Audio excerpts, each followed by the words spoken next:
இப்போ தேர்தல் பணி முடிஞ்சிருச்சுல, 31 கலெக்டர் மாத்துங்க. தேச விரோதமா செயல்பட்டீங்க, சட்ட விரோதமா செயல்பட்டீங்க, மத்திய அரசுக்கு ஆதரவா செயல்பட்டீங்க, நீக்குங்க, மாத்துங்க, சஸ்பெண்ட் பண்ணுங்க. உங்களோட அதிகாரம் இருக்குல்ல.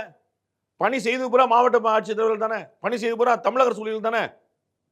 97 லட்சம் தமிழர்களுக்கு என்ன ஆச்சு? எப்படி எங்களுடைய தமிழர்கள் வாக்குகளை பறிப்பீங்க? பறிச்சது யாரு? மோடி வந்தாரா, அமித்ஷா வந்தாரா?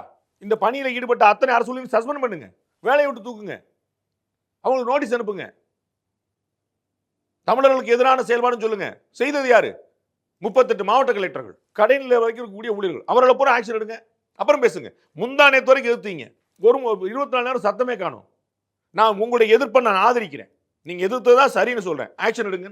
திருமாவளவன் சொல்றாரு, இவங்க எல்லாமே நீக்கப்பட்டவர்கள் எல்லாரும் இந்திய குடிமக்கள் தானா, இல்ல அவங்க எதுவும் வெளிநாட்டுக்காரங்களா அப்படின்னு அவர் கேட்கிறாரு. நீக்கப்பட்டவங்க என்ன சொல்லியிருக்காங்கல்ல, டினாமினேஷன் கொடுத்துருக்காங்கல்ல, இத்தனை பேர் இறந்துட்டாங்க. இறந்தவங்க இந்திய குடிமக்கள்ங்கிறக்காக வச்சிருக்கலாமா?